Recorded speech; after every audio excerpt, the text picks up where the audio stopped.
ಲಕ್ಷ್ಮೇಗೌಡನ ದೊಡ್ಡಿ ಗ್ರಾಮದಲ್ಲಿ ಸುಪಾರಿ ಕೊಟ್ಟು ತಮ್ಮನನ್ನೇ ಕೊಲೆ ಮಾಡಿಸಿದ ಅಣ್ಣ, 8 ಜನ ಹಂತಕರ ಬಂಧನ. ಮಾರಕಾಸ್ತ್ರಗಳಿಂದ ಹಲ್ಲೆ ನಡೆಸಿ ವ್ಯಕ್ತಿಯನ್ನು ಹತ್ಯೆಗೈದಿದ್ದ ಆರೋಪಿಯನ್ನು ಬಂಧಿಸುವಲ್ಲಿ ಕೆಎಂದೊಡ್ಡಿ ಠಾಣಾ ಪೊಲೀಸರು ಯಶಸ್ವಿಯಾಗಿದ್ದು, ಬಂಧಿತರಿಂದ 1 ಲಕ್ಷ ರುಗಳನ್ನು ವಶಪಡಿಸಿಕೊಳ್ಳಲಾಗಿದೆ. ಹತ್ಯೆಗೊಳಗಾದ ಲಕ್ಷ್ಮೇಗೌಡನ ದೊಡ್ಡಿ ಗ್ರಾಮದ ಕೃಷ್ಣೇಗೌಡನ ಸಹೋದರ ಶಿವನಂಜೇಗೌಡ, ಮಳವಳ್ಳಿ ತಾಲೂಕು ನಿಟ್ಟೂರು ಗ್ರಾಮದ ಎನ್.ಎಸ್. ಚಂದ್ರಶೇಖರ್, ಮದ್ದೂರು ತಾಲೂಕು ಕೊಪ್ಪ ಗ್ರಾಮದ ಬಿ. ಸುನಿಲ್, ಕೆ.ಪಿ. ಉಲ್ಲಾಸ್ ಗೌಡ ಉರ್ಫ್ ಸಂಜು, ಆಬಲವಾಡಿ ಗ್ರಾಮದ AM. Pratap, KM. Abhishek, K. Srinivas, Ramanagara ಜಿಲ್ಲೆ ಜಕ್ಕೇಗೌಡನ ದೊಡ್ಡಿ ಗ್ರಾಮದ ಎಚ್. ಹನುಮೇಗೌಡ ಉರ್ಫ್ ಹರ್ಷ ಎಂಬುವರೇ ಬಂಧಿತ ಆರೋಪಿಗಳಾಗಿದ್ದಾರೆ. ಕೊಲೆಯಾದ ಕೃಷ್ಣೇಗೌಡನ ಅಣ್ಣ ಶಿವನಂಜೇಗೌಡ ಅವರು ಲಕ್ಷ್ಮೇಗೌಡನ ದೊಡ್ಡಿ ಗ್ರಾಮದಲ್ಲಿ ದೇವಸ್ಥಾನವೊಂದನ್ನು ನಿರ್ಮಿಸಿಕೊಂಡು ಪೂಜೆ ಮಾಡುತ್ತಿದ್ದರು.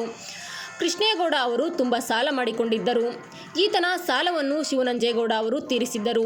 ಈ ಹಣಕ್ಕೆ ಬದಲಾಗಿ ತನ್ನ ಪಾಲಿಗೆ ಬಂದಿದ್ದ ಜಮೀನನ್ನು ಶಿವನಂಜೇಗೌಡ ಅವರ ಪತ್ನಿಯ ಹೆಸರಿಗೆ ಮಾಡಿಕೊಟ್ಟಿದ್ದರು.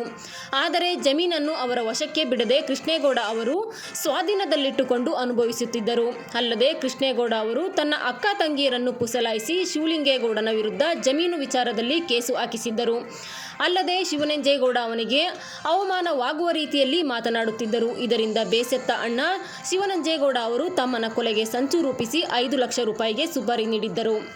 ತನ್ನ ದೇವಸ್ಥಾನಕ್ಕೆ ಆಗಾಗ ಬಂದು ಹೋಗುತ್ತಿದ್ದ ಚಂದ್ರಶೇಖರನಿಗೆ ಸುಪಾರಿ ಕೊಟ್ಟಿದ್ದ ಶಿವನಂಜೇಗೌಡ ಅವರು ಕಳೆದ ಫೆಬ್ರವರಿ 6ರಂದು ಪ್ರಯಾಗ್ರಾಜ್ನಲ್ಲಿ ನಡೆಯುತ್ತಿರುವ ಕುಂಭಮೇಳಕ್ಕೆ ಶ್ರೀನಿವಾಸ್ ಎಂಬುವರ ಜೊತೆ ಹೋಗಿದ್ದರು.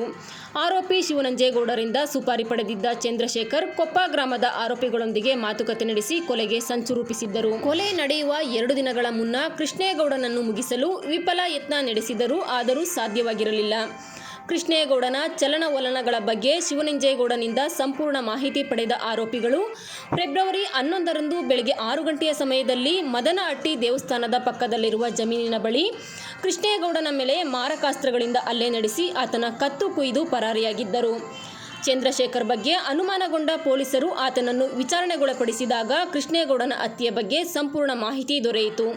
ಎಲ್ಲ ಆರೋಪಿಗಳನ್ನು ಬಂಧಿಸಿರುವ ಪೊಲೀಸರು ಅವರಿಂದ 1 ಲಕ್ಷ ರೂಪಾಯಿಗಳನ್ನು ವಶಪಡಿಸಿಕೊಂಡಿದ್ದಾರೆ.